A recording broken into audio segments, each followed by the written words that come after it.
Sesim geliyor değil mi size? Değerli katılımcılar, hoş geldiniz.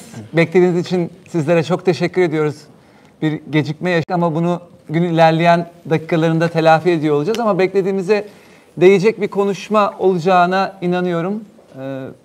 Peter ISERBYT uzak yollardan geldi. Bugün aslında bize öğretimsel etkililiği ya beden eğitimi öğretmeni olarak ya da akademisyen olarak öğretimlerimizin zenginleştirilmesi üzerine çaba harcadığımızı, akıl yorduğumuz o konularına bir konuşma yapacak. Bu konu öğretimsel uyum. Öğretimsel uyumdan bahsedecek.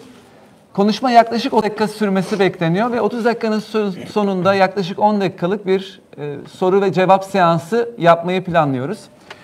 İzin verirseniz ben Peter'la ilgili ve onun kısa CV'sini aktarmak istiyorum. Neler yapıyor? Kendisi KU Üniversitesi'nden geliyor, Belçika'da. Orada şu an hareket bilimleri bölümünde profesör kadrosunda çalışıyor. Aynı zamanda hareket bilimleri ve beden eğitimi öğretmenliği yetiştirme programının da direktörü. Araştırma konusu öncelikle beden eğitimi öğretimi etkinliğini artırmak, bunu iyileştirmek üzerine, özellikle ilkokul ve ortaokulda beden eğitimi öğretiminin zenginleştirmesi üzerine araştırmalar yürütüyor. De aynı zamanda fiziksel olarak aktif bir yaşam tarzını sağlamak için okul temelli beden eğitimi öğretim programları üzerine de araştırmalar yapıyor ekibiyle birlikte.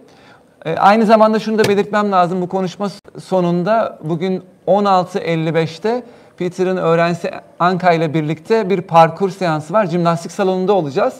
Şimdiden o saati duyuruyor olacağız size ama birlikte toplanıp, eğer bilmiyorsanız kampüsü, burada bir toplanıp jimnastik salonuna gidiyor olacağız. Yarın da Ultimate Frisbee etkinliği olacak.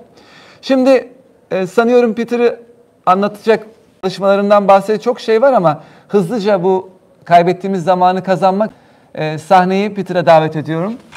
It's all on you, my friend. Thank you. Thanks for coming. Thank you. Let's give him a big round of applause. Alkışlayalım kendisini. Okay.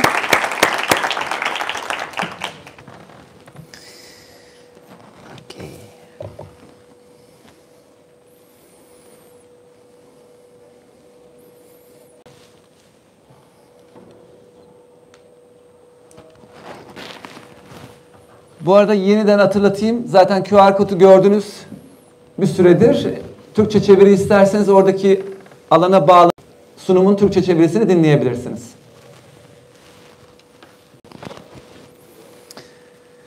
Merhaba bayanlar ve baylar. Burada sizlerle birlikte olmaktan çok mutluyum. Thank you.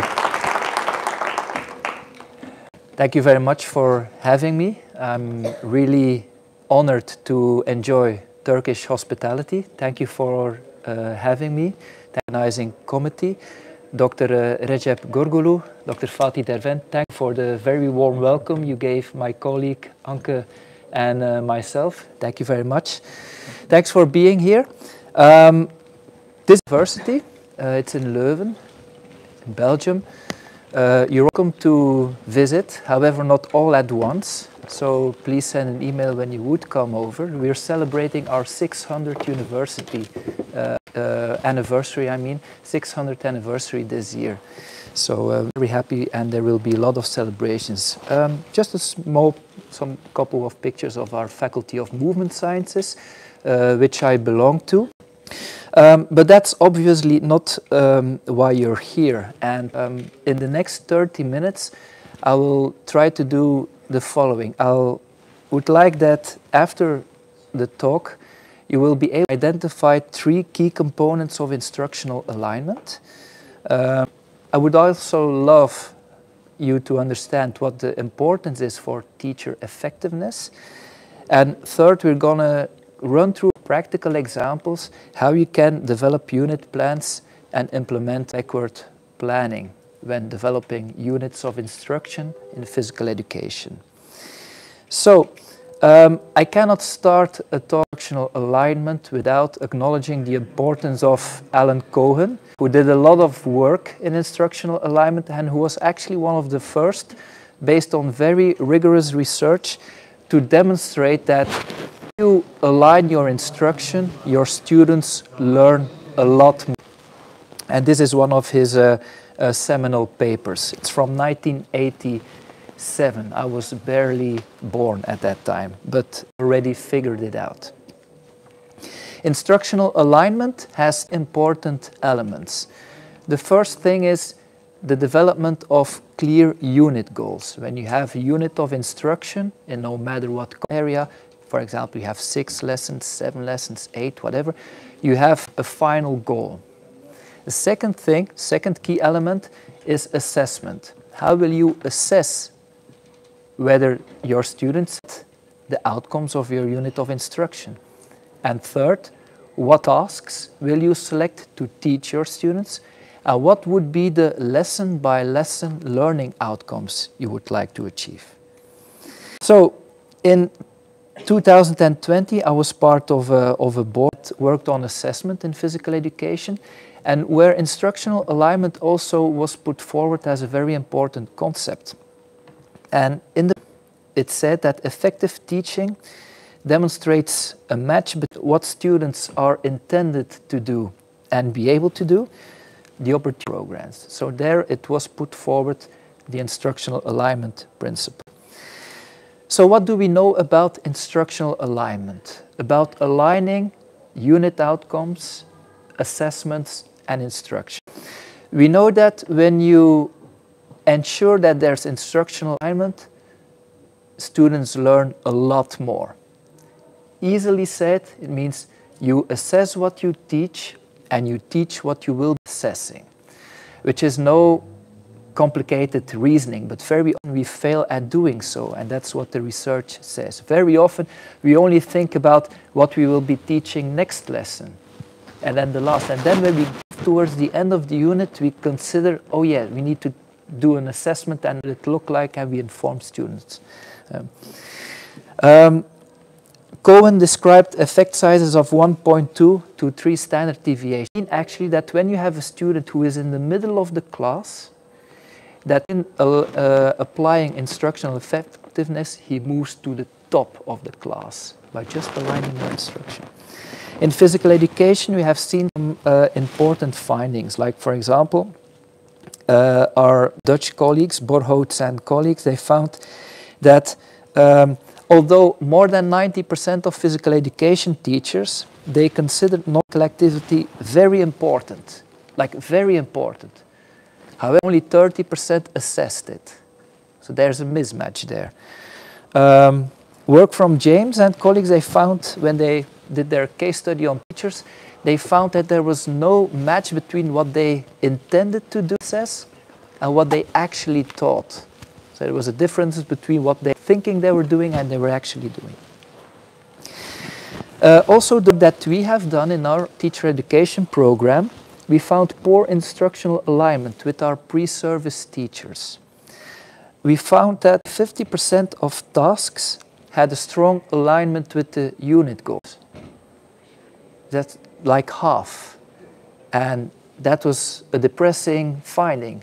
Imagine you're in medical school, and you're learning how to replace a knee, but half of your instruction is related to doing heart surgery. That doesn't work out, right? We also found that of all goals our pre-service teachers wrote, that only 60% of the motor unit goals, 7% of the cognitive unit goals, and 6% of the affective unit goals were assessed. So in other words, they had a lot of goals, but not taught, and also not assessed. Okay. So what are some reasons for poor instructional alignment? There are a number of reasons we found from research. The first problem is writing a clear, explicit learning outcome. And that is really difficult. Think about your area of expertise. Perhaps that's in soccer or in basketball. You might be able to succeed, but in an area you have less expertise, it's very difficult to write a clear unit goal. Units that are explicit usually have 3 important elements. The thing, description of the behavior. What do you want your students to do? The second thing, Under what circumstances do you want them to perform it? Is it in a group? Is it in two? Is it on a half court? What are the circumstances? And third, very important, what is the criterion? What is for you the criterion to decide whether it was met or not? So you need a clear criterion. Okay. For example, the students will play 3v3 basketball, half court, and demonstrate fair play behavior by collectively playing according to the rules of the game with no more than 2 fouls. That would be an example of a unit goal. The behavior, basketball, 3v3, the condition, half court, and the criterion for fair play would be no more than 2 fouls, for example. So what do we know about writing goals? Quite poor. We also found that in our program, students, pre-service teachers, but also in-service teachers struggle a lot with writing clear unit goals. They're not explicit. They're like very vague. So it's not clear for students then what do I need to do to meet them. And for teachers, it creates a lack of focus because it's not really. Also the work that Anke, doctoral student in TÜBED is doing, she found that about 15% of the unit goals of our pre-service teachers in net wall games were explicit, which is really a minority. Communicating the unit goal the first day of the instruction is also critically important because it creates focus with the students and with you as a teacher. Imagine being told to get it. And if you ask, where are we going? Someone said, well, I don't know, we're just driving. Okay? And I'll tell you a couple of hours from now where we will be heading to. So that creates a problem. So having clear unit goals and communicating them at the beginning of your unit is critical. The second element of instructional alignment is assessment. So the question is, don't have a good assessment. How do you know whether your students have the unit goal? Very often in physical education, teachers do not value assessment that much, though it is critically important because otherwise you have no information on also quality as a teacher. When I talk about assessment here in this context, I talk about summative assessment, like at the unit to determine whether the unit goals are met. So, what do we know about the research on assessment? Many teachers don't like assessment. They consider it something that's done extra, that takes away time for learning or from tasks directed towards the unit goals. We also know that in general the assessment in physical education is quite poor.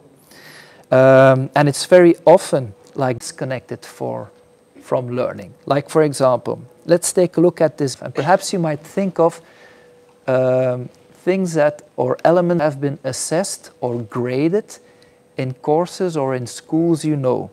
This is a study from our Dutch colleagues, for us the country up north.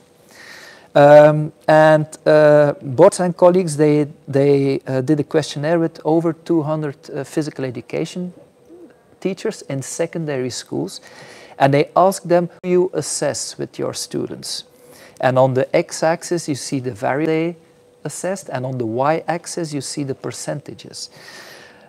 Effort was assessed mostly, like over 95%. And my question is, how do you grade or assess effort? No idea. Consider the other ones. Active participation. Very hard to grade and assess. Just being there. Imagine other school subject where you get graded because you're just showing up. Or being in a proper attire. So there are a lot of things that have been reported in the research that physical education teachers assess that are actually unrelated to learning. And that is a problem. It doesn't create focus. Assessment is a form of accountability. communicate clear unit goals. You teach towards the unit goals, you tell them you will assess them. That creates focus. And as we know from DOR, students only take serious the work for which they are being held accountable.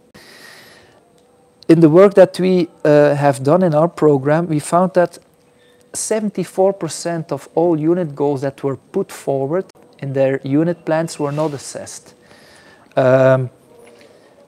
That was really weird. And we also wondered if they do school placements and they work with physical education teachers or students, then the cooperating teacher, the physical education teacher who supervises them in a school, was he or she fine with not doing an assessment? So this is something we should look into as well. Then the third thing in our instructional alignment, we had unit goals, we had assessment, and third thing is writing clear lesson learning outcomes, like lesson by lesson outcomes. Consider 3 roadmaps from the beginning of your unit to the end. One is a bit more bumpy, but one is quite straight.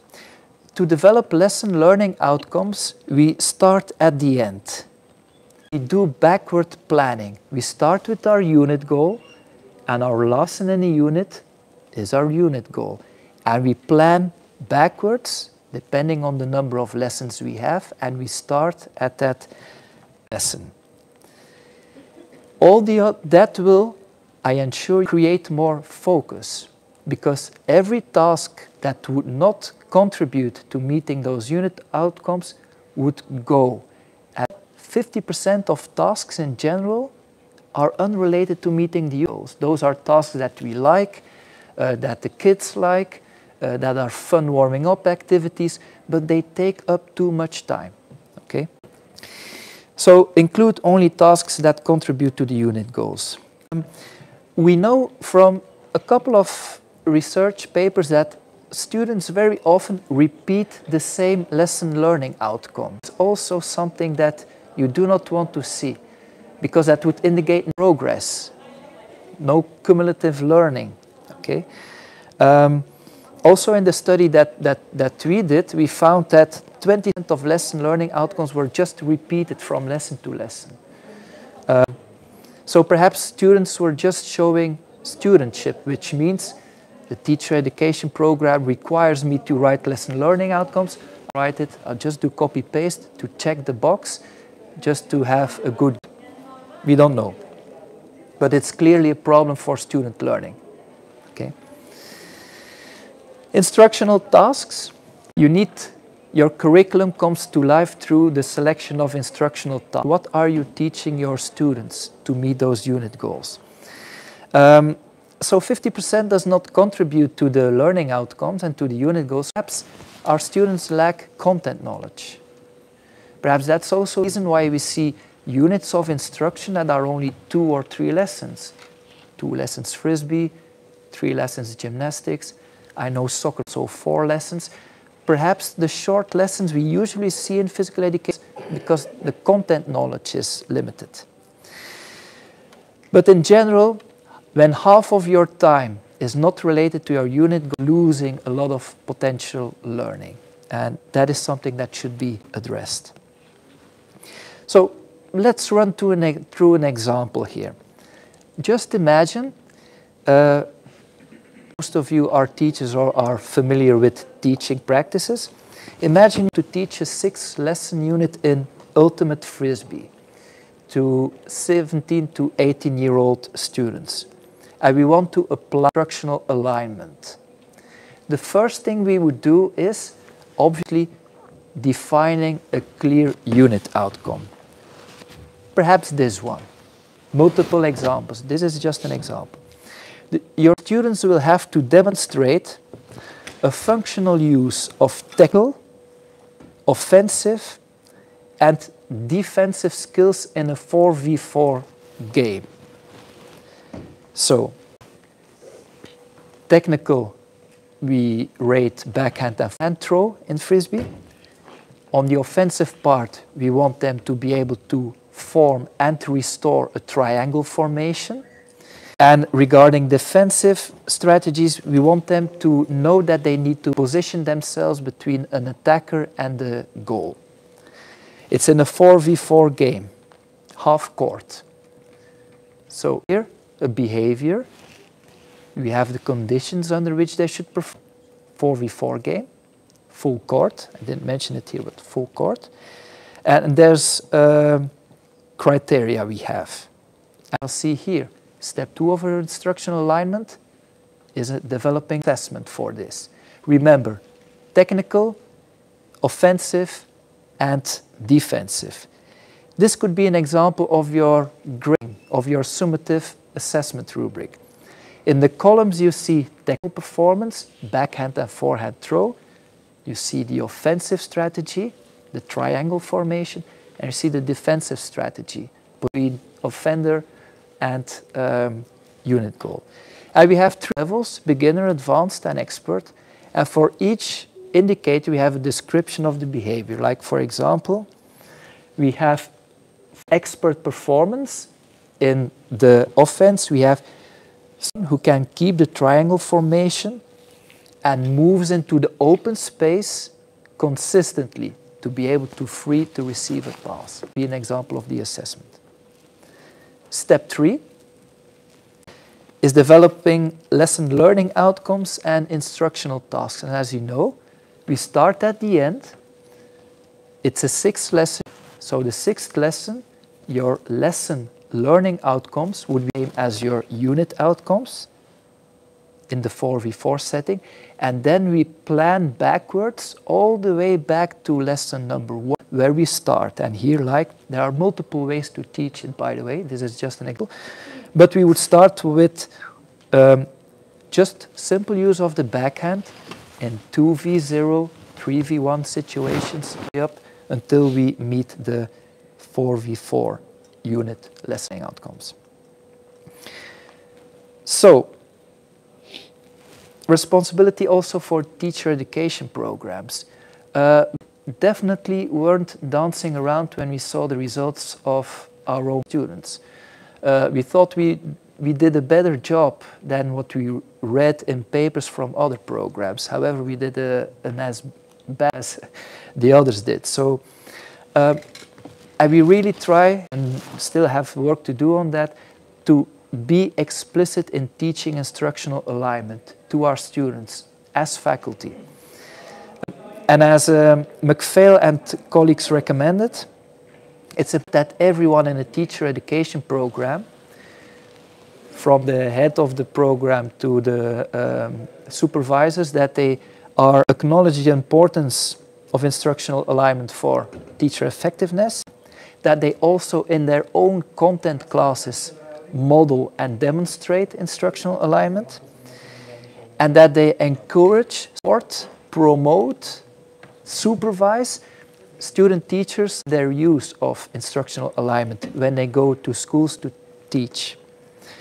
And obviously, as we saw, apparently many teachers were fine with not having assessments or not doing them for half the unit goals. So we need to take the cooperating teachers, the teachers who work in schools, who supervise students, we need to take them on board on of instructional alignment. So I hope by now I have convinced you and that you have an idea of what the key elements of instructional alignment is, their importance for teacher effectiveness, that you now have an idea of using instructional alignment to develop unit plans and to use backward planning. So with that, çok teşekkür ederim.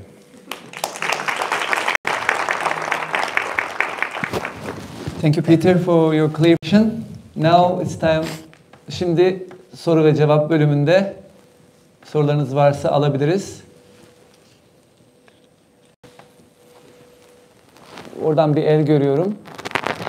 Ölçmelerle ilgili bazı aksaklıklardan bahsettik. Beden eğitiminde ölçme değerlendirme aslında çok yorucu bir şey. Çünkü teknik, taktik, öğrencileri işte oyun gibi farklı becerilerini ya da öğrenme alanlarına yönelik değerlendirme. Burada durdurabilir miyim? Ben söyleyeyim ki unutmayayım bazı noktaları.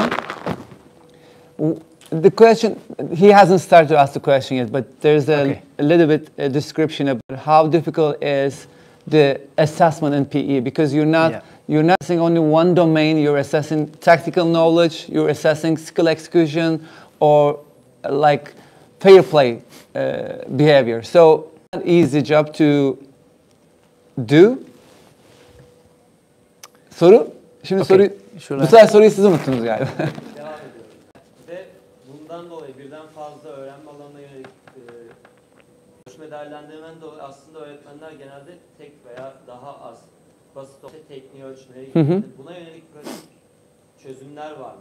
Araştırmalarda bu söyleniyor ama çözümü nasıl olabilir? Okay, so you mentioned the problems that the teachers are facing with assessment in PE lessons, as there are different domains that we need to assess. The question is there any practical like solutions teachers might use while teaching PE? Yes, thank you for your question. There are many ways to make assessment and feasible to do with the large group of students. So the first thing I would recommend is to start very easy. Like for example with this one here, if you look at this assessment, we have three domains, which might be a lot. Start with 1 or 2. And instead of beginner, advanced, expert, have beginner and expert. So limit the choices. The less choices you need to make as a teacher, the easier your assessment will be. But be clear on what you expect in a certain domain. So limit the columns, limit the rows here. This is the first. A second thing, from a managerial point of view, it helps a lot if, for example, if you use fixed teams. For example, if you have a unit of instruction in Frisbee, if from day one you have teams of 6 or 8 students and they are in one team, so you as a teacher, you know this is a team, this is a team, this is a team, and 3, 4, 5, you already are very good at knowing how they work. But if you switch teams every lesson and then you do an assessment and different students form a team, it's very hard to make your assessment because you haven't seen them grow. So having a fixed team is, from a managerial point of view, a very good thing. Another thing for assessment, if we talk about here like invasion games, you might, for example, you mentioned fair play, you might just assess fair play just very easy by pass or fail on the team level. Pass or fail, and you have here like this rubric, you only have, so certain things like playing by the rules, respecting the referee, not making physical contact, you can see that very easily, and you might communicate at the beginning of the unit, look, I'm going to assess this on a team level. On a team level, it's all or no one. So as soon as I see a violation of that rule, that will be for that grade during the assessment. So those are, I think, 3 things to consider. Limit the choices of what you want to see, manage fixed teams, and some assessments might just be done on a team level. There are multiple things, but we can discuss, but I think those are the important ones. Teşekkürler Peter. So, kulaklık kullanmayan, çeviri kullanmayanlar için çevirmiş olayım. Şimdi aslında Peter'ın, özetleyerek çevireceğim size. Peter'ın vurgulamaya çalıştığı önemli noktalardan bir tanesi küçük adımlarla, basit bir yolla başlamak. Yani birden fazla değişkeni, davranışı farklı seviyelere ayırmak yerine, örneğin bir teknik beceriyi ölçüp belki ikinci bir beceriyi ona ekleyip daha sonra biraz daha ustalaştıktan, pratikleştikten sonra devam etmek. Dolayısıyla basit başlamak ilk önerisi. İkincisi de önce birlikte olan takımlar oluşturmak. Böylelikle öğretmen olarak hangi takımda hangi öğrencilerin olduğunu bilmeye başlayacaksınız diyor. Aslında spor eğitimi modeli gibi bir yaklaşım da, takım birliğini oluşturacak yaklaşım da eklenebilir. Sonuçta ayrılmaz bir bütün olarak da kabul edebiliriz model. Diğeri de yine farklı değişkenler, örneğin teknik becerinin yanında duysal alana yönelik adil oyun davranışını ölçmeyi planlıyorsak da burada da takım performansına odaklanmayı bireysel performanstan çok, örneğin işte hakeme saygı, rakibe temas etmemek gibi vurguları takım performansı açısından değerlendirmenin pratik bir yol olacağını öneriyor. Başka sorusu olan var mı? Umuyorum başka sorular da vardır. Her ne kadar Peter çok açıklayıcı bir sunum yapmış olsa da. Yes. Ben göremedim. Pardon. Buyurun. Buyurun. Welcome again, Peter, and Thank you very much for your presentation. And I want to ask your 18th slide in your presentation, and you, yes, this is, and attendance and appropriate attire. You say that these are learning or not, but that there are three kinds of learning outcomes, not only psychomotor, also cognitive and affective, and these are also affective outcomes. So you think that we didn't, we should ignore them, or we have to take care during the formative assessment, maybe? Yes, that's That's the learning also. yes, they are important, but I would just not grade them. I would work with the students in schools, but being there and having the appropriate clothes are not necessarily the outcome of your instruction as a teacher. There might be other things, and they are important from a safety perspective, from a hygienic perspective, and obviously if you don't show up in a lesson you can't learn. But I would move them away from the learning outcomes from physical education, where you learn psychomotor, social and affective and cognitive things. So if that would be a problem with students, I would work on it, I would help them, support them, but that would not be part of a summative assessment, because it takes away the focus on quality instruction. And I know that's a dichotomous area, and people do grade that, also in Belgium. Many people grade it, but I think that if we align ourselves with other school subjects, children aren't graded because they bring their book or because they are dressed in a certain way, but there's some kind of tradition in our field where those things are taken in for very often for a lot of weight in their total. And I think it's risky to do that, because physical education is about learning something, and just being there is not really an outcome, and being in the right attire neither. It's a safety issue, it's a hygienic issue, and that should be covered by multiple teachers and by the organization of the school, not only education teachers. So that's my nuance and focus on this one. Yeah. Thank you, Peter. I think sanırım soruyu da biraz özetlememiz gerekecek hocam. Sizin kaçırmadıysam sorunuz sadece devinsel alana yönelik değil, duyusal ve bilişsel alana yönelik ölçümleri de iletmek üzerine. İşte sonuç değerlendirmeyi buraya dahil etmeli miyiz? Peter'ın sorusu da aslında hani buradaki yansıdan da anlayacağımız gibi, örneğin aktif katılımlar, örneğin sadece kıyafeti getirmek gibi davranışları ölçümlerine dahilliğinden söz ediyor.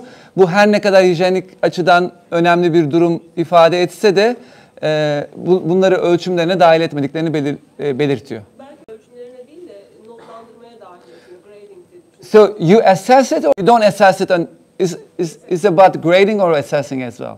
So you don't assess them, right? You don't include into the assessment this. Well, many do, but I'm not in favor of it. Yeah. Tabii, yani doğru. Thank you, teşekkürler. Başka soru var mı bilmiyorum. Sanki gözlerim görmüyor olabilir. There's another question. Please. Bence çok iyi olur hocam. Daha iyi olacak. Thanks first of all for your presentation. I'll ask my question in Turkish. Peter şeyden bahsetti aslında, bu öğretimsel uyumunun önemini uzun yıllardır bu konuya çalıştıklarını da biliyoruz. Sorun iki boyutlu. Şimdi birincisi fakülte bazında bir öğretimsel uyum kavramını tüm derslere, özellikle uygulama hocalarıyla yapılan derslerde nasıl uyguladıkları. sağladıkları. Bunu istersen aktaralım mı hocam? Bu soruyu kendisine. Yani not almakta zor. O yüzden. He has two questions. The first one is, how could you integrate instructional alignment within the faculty members, especially on the courses such as physical activity and sport courses? This is the first question. Maybe we can get his answer and then go on. It is very related with my second question. Okay, please go on. It's about cooperating teachers. How do you, I mean, that's one of our problem, that even though we teach instruction in our courses, when they start their school placement, it become a problem to work with the cooperative teachers. If you have any experience, good experience on how you involve them in the faculty level and in the teacher level, yani şey. Bunu da Türkçe söylemekte yarar. Lütfen. Yani mesela okulda biz her ne kadar bu öğretim sorunun kavramını bizden de öğretmenlerde işte kazanım içerikle ölçme ilişkisini önem versek de özellikle okuldaki uygulamalarda farklı örnekler görüp daha çok öğretmenliklerinde bunu kullanmaya eğilimli olurlar. Hani bununla ilgili iyi bir örneğiniz var mı? Neler yapıyorsunuz? Sizin gibi uzun yıllardır bu konuda çalışıyor kendisi. Bunu merak ediyorum. Thank you. Okay. Teşekkür. I forgot you had to translate, so I was quite I was quite elaborate on the answer. So I'll keep it She short. did it on behalf of me. Yes, so go on, please. The short answer is I don't know. We're facing the same problems. So at the faculty position, at the faculty level, that's easier. When you get together, people are familiar with the research and they see the value in it, and you can get them to modify their courses, to really also align the courses with really being very specific on the outcomes, really modeling that behavior. It takes some time, but when you're all on board, when you're all on the same level, and perhaps with prompting, nudging, however you would call it, that is feasible. I don't know the best way to do that, to get everyone on board. Sometimes the program lead might step in to get everyone in sync. But I agree, the big problem is the cooperating teachers. I think we all agree that we can do a very good, strong job in our program. As soon as they're to schools, they forget you. And if the cooperating teachers, they don't really are aligned with that view, then yeah, we are in trouble. So what we're now trying to do is we try to get those cooperating teachers together, try to acknowledge their expertise, try to provide some stuff in return from the university, and gently work with them over longer periods. It's not that we step in and say, look, we're going to do things differently. This is what we're going to do. So it's like a slow process over 3, 4, 5 years where we just work with cooperating teachers in the school, the same one. And when we visit them, we chat with them, we invite them also for professional development. We try to convince them and get them into our mode of thinking. But you're right, we found the best way to do so, because they are basically, cooperating teachers are volunteers. They're passionate about physical education. They love it. But they don't get any, I'm not sure whether it is Turkey the same, but they don't get any salary or money from supervising. So you have really few things you can work with except like convincing the added value, and that takes multiple years. So that is what we're looking to do and to improve as well. So yeah, same struggle. Okay, thank you. Let me translate. Sorundan bahsedelim. Yani fakülte üyelerinin ya da aynı departmanda çalışan öğretim üyelerinin öğretimsel uyum konusunda birlikte çalışma işinin danışman öğretmenlere, beden eğitimi öğretmenlerine nazaran çok daha kolay olduğundan bahsediyor. Onun için çeşitli toplantılar yapılabileceği, her ne kadar bazen buna yönelik bir, nasıl söyleyeyim, değişime yönelik bir tepki olsa da danışman öğretmenlere, beden eğitimi öğretmenlerine nazaran bölüm içerisindeki bu öğretim konusunda gelişmenin daha kolay olacağından bahsediyor. Okullara geldiğimizde Türkiye'deki çok farklı sayılmaz çünkü çok düşük bir ücret alıyor beden eğitimi öğretmenleri. Bunun için henüz bir çözüm yok ama sadece bazı önerilerde bulundu. Bu değişim uzun yıllara dayandırılıp aslında öğretmenlerin ikna edilmesi ve ilerleyen zamanlarda belki mesleki gelişim programlarıyla birlikte aynı noktada buluşulması konusunda bir çabadan söz ediyor özet olarak. If I may just... Please. One thing we do focus on is we look for operating teachers in the field who recently graduated also from the program. So to build the cycle and to increase the impact. That makes sense. Aslında bence çok önemli altını çizdi. Aslında danışman beden eğitimi öğretmenlerinin aynı programdan mezun kişilerden seçilmesinin de bir strateji olacağını düşünüyor. Çünkü öğretmen adayı olarak mezun olduğu okulda aldığı eğitimi çalışmaya başladığı okulda da sürdürebilme ihtimali yüksek olduğu için bu iyi bir strateji olabilir. Have you guys done it or you are planning to do it? Yeah, we're doing this. Okay. So the graduates from our program are just familiar with the importance and the work they are doing and we're doing, and that is a smoother transition. Yeah. Dolayısıyla aynı bakış açısının görev yılda da sürdürülmesini sağlıyor. Şimdi zamana baktığımda daha fazla soru almamamız gerektiğini düşünüyorum. Eğer hep birlikte bir teşekkür alkışı sunarsak çok sevinirim. Peki, teşekkür. Ama Peter pazar gününe kadar burada olacak. Dolayısıyla onu her an yakalayabilirsiniz güzel Türkçesiyle. Peter, don't go anywhere, please. Okay, sorry. Stay here. Okay. Müsaadenizle kendisine kongremize katılımı için bir belge sunmak istiyorum. Tekrar. Come here, please. Okay. Thank you very much. Thank you, man. Thank you. It's in Turkish, but you know some Turkish, so. Yeah, I'm half Turkish already.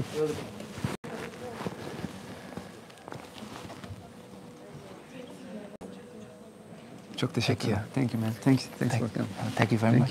Thank you. Çok teşekkürler. Yemekhanesinde yemek var arkadaşlar. 2.30'a kadar. 2.30'da da Spor İstanbul oturumu var.